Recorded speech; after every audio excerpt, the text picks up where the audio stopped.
Okay, so a few days ago we did a career video on Diego Forlan, in my opinion, potentially Uruguay's greatest ever player. Now we're going to look at one of his Manchester United teammates, Juan Sebastian Veron, whose nickname La Brujita means the little witch because his father, who was also a player, Juan Veron, was called La Bruja, which is the witch. Now, very interesting player, very long career, not a happy spell in England, which is we'll get to at the end of the video.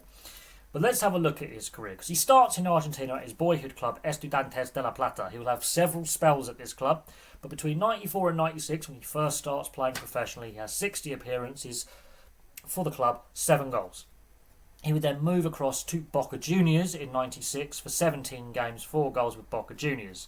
The way the Argentinian system works with their top flight, you have basically 2 leagues played, one in the first half of the year, one in the second half of the year. You have the Aperta and the Metropolitano. Now, with Estudiantes de La Plata, he wins the Aperta twice as a player. He wins nothing with Boca Juniors in 96, but it's his time in Argentina, his formative years in Argentina, where Sampdoria in 1996 pick him up, and he moves to Italy for the 96-97 season. He would spend 2 seasons at Sampdoria. He would play 61 times for Sampdoria in Genova, scoring 7 goals. And it's these couple of seasons with Sampdoria that Parma come along, and Parma get quite interested in him. Parma at this point are spending money like it's going out of fashion. It would come to bite them in the arse a few years later, but Parma in the 90s were winning a lot of trophies. They sign him from Sampdoria. He moves to Parma for the 98-99 season. He would play 26 games, score a single goal. He then ends up at Lazio in Rome between 1999 and 2001, when Sven-Göran Eriksson is the manager. He would play 53 times, score 11 goals. So this is like his best goals per game ratio. He really starts scoring more because he's seen more as a creative player in midfield, not an out-and-out goal scorer. There are some other midfielders who score ridiculous numbers of goals. Goal scoring wasn't really his thing, but at Lazio, that's where he starts scoring more. And it's his time at Lazio and the success he has at Lazio, of which he has a lot, where he ends up getting moved to Manchester United for a big fee at the time. And between 2001 and 2003, he's a Manchester United player. He played 51 games for Manchester United, only scores 7 goals. So his goal scoring drops off. And this is the same time Diego Forlan is at Manchester United. It was not a happy time for Juan Sebastian Veron at Manchester United. Much like Diego Forlan, he just didn't settle into the style of play that Ferguson wanted. It wasn't a happy time. Considering the amount of money that was spent, they expected more goals, and they also expected more assists. Now, he is a very creative player, hence the nickname La Brujita. He's a very creative player, very good from set plays. Goal scoring was expected as well. A lot of people said he didn't suit the English game.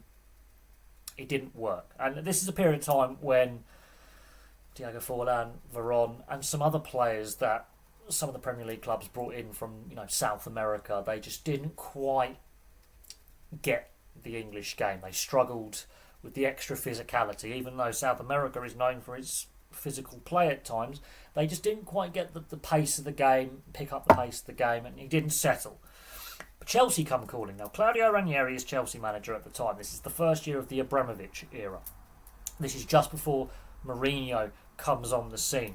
He's signed by Chelsea in 2003. He moves from Manchester to London, goes to Chelsea. He only plays, I think it's 15 games in total if you class pre-season games, but only 7 regular season games with the club, scoring a goal on his debut. Injuries take a toll. He barely features for Chelsea in that 2003-2004 season. And then he's sent out on loan. He would never play for Chelsea again after the 2003-2004 season, although he would be a Chelsea player until 2007. He spends 2 seasons out on loan at Inter Milan, where he plays 49 times between 2004 and 2006, scoring 3 goals. And then he spends a year between 2006 and 2007 at Estudiantes de La Plata, his original club, on loan, because he made it very, very clear at the end of his loan spell at Inter, he wanted to go back to Argentina. And some of the bigger Argentinian clubs like River Plate, Boca Juniors, Newell's, Lone Boys, they're looking and sniffing around. But he decides to go back to his boyhood club, Estudiantes de La Plata. He plays a year on loan there, and then he signs full-time in 2007 until 2012 with Estudiantes de La Plata, where he plays 107 times as a full-time player there, not on loan. 18 goals. Before, in 2012, he moves to a club called Branson, also in Argentina. 28 appearances, 7 goals. Before the following year, he re-signs with Estudiantes de La Plata for 2 more years. 21 appearances, no goals. So the goal scoring's dried up completely. Not that he scored a lot anyway. He would come out of retirement briefly in 2017 for Estudiantes de La Plata. He would play a couple of friendlies. He wouldn't play any meaningful games. So in total, he plays 510 regular season games, 72 goals. He would also spend the years between 96 and 2010 representing Argentina, including at 3 World Cups, where he would appear 72 times, scoring 9 goals for the national side. The honours side of things is really interesting. So with Estudiantes de La Plata, he wins the Primera Division Aperta, so the first half of the year, in 2006 and 2010, not the Metropolitano, which is interesting. He would also win the Copa Libertadores in 2009. He would also, in the second division, win the second division title, the Primera B Nacional in the 95 season. With Parma, he wins the Coppa Italia in the 98-99 season and the UEFA Cup in the 98-99 season before making the transfer to Lazio, where he has the most success. The Serie A title in the 99-2000 season, the Coppa Italia in the 99-2000 season, the Supercoppa Italiana in the 2000 season, and the UEFA Super Cup in the 99 season in 1999. He missed out on the old Cup Winners' Cup by a season because he was at Parma, even though he wins a UEFA Cup. So he won European trophies at both Parma and Lazio. His unhappy spell at Manchester United, I think the media didn't help as well, the media speculation, because it was a lot of money spent at the time on both he and Forlan. Big money was spent on those two. He wins the Premier League title in 2002-2003. Not part of any Chelsea winning side because he's out on loan, but with Inter Milan he won the Serie A title in 2005-2006, the Coppa Italia in 2004-2005 and 2005 and 2006 seasons, the Super Coppa Italia in the 2005 edition, and that is all the silverware he wins. So he's very successful on the field with the teams he plays with. Now, his transfers to Manchester United and Chelsea combined were a combined total of £77 million. At the time, in the early 2000s, that was seen as a lot of money, which it was. He was one of the most expensive players of all time at that point. Those 2 transfers alone made him the most expensive player in the history of up to that point. And they are voted some of the worst transfers of all time. They are regularly voted in the top 10 worst transfers of all time. I would say at Manchester United he was decent. I don't think he fully settled in. I don't think he fully, I wouldn't say embraced, but I think the language barrier might have been an issue. His English wasn't great at the time. Same with Forlan. I think there was a language barrier and a culture barrier. Even though he was later on in his career, later on than Forlan was, I do think he didn't quite settle in to the British lifestyle. The English Premier League back then was even more physical than it is now. I mean, some of the tackles going in would be red cards now. Some of the players he played with and against were very, very physical. This is at the time of the heated rivalry between Manchester United and Arsenal. The rivalry between Ferguson and Wenger is at its peak as well. Some very famous clashes with those two sides at the time. The pace of the game, the intensity of the game. Yes, very skillful player. Coming from the Italian game, which is a little bit different in pace and speed and defensiveness, to a league where goal scoring is higher, the pace of the game is higher. I don't think the media helped. They really went after Forlan and Veron with Manchester United. They went after some other players as well, who, like Adrian Mutu at Chelsea, for example. It didn't really work for him. Done a video on him as well. So there were some of these big name players that had come over from Italy. A lot of expectation. Some had come over from Spain. And they sort of flopped. And they were on big money. A lot was expected of them.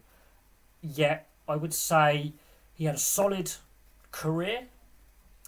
Apart from his time at Estudiantes, I think that's how you pronounce it.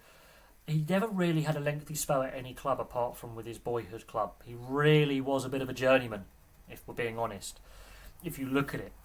And injuries did impact him a little bit, but it's the goal scoring. I'm surprised he didn't score more goals. His best goal scoring spells with Lazio, with goals per game kind of average being at its highest, never really was noted as a goal scorer. I find it amazing that he didn't even score more than 100 goals. So it's basically a goal every 6 games, maybe every 7 games. He would go lengthy goal droughts. It didn't really work in England, and that's where a lot of people remember that it was he was a bit of a flop. But in reality, he was a very good player. Very good player. You don't play at 3 World Cups and make a Copa America final if you're a bad player. I think there was a lot of expectation with what he'd done in Italy, and he just couldn't quite replicate his Lazio and his Parma form with how he played at those 2 clubs at Manchester United and Chelsea. He got injured very early on, and then he was sent out on loan back to Italy, where he felt more comfortable, obviously. The Serie A, he felt more comfortable in Serie A. He's got Italian heritage. He's dual lingual with Spanish and Italian. It just didn't work in England. But there we go. There's a brief look at the career of Juan Sebastian Veron. I've been meaning to do a video on him for some time.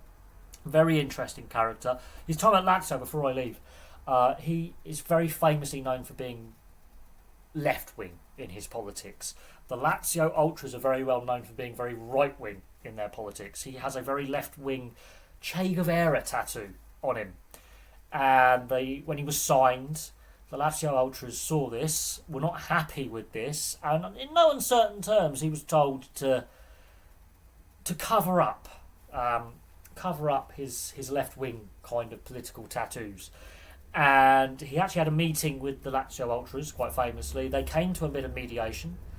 As long as he didn't show any of his Che Guevara tattoo or anything like that, he would wear a long sleeve top, which he did, and he would give 110% for the club, which he did, and he wins them a lot of silverware. And then he became a Lazio legend, which is why he ends up getting that move to Manchester United. I thought that was interesting. But there we go. Thank you very much for watching. Place your thoughts on the career of Juan Sebastian Veron in the comment section below. Very similar to Diego Forlan. It just didn't work in England, which is a shame because he's very successful as a player. But there we go. Thank you very much for watching. Place your thoughts in the comment section below, and I'll have some more content for you all very, very soon.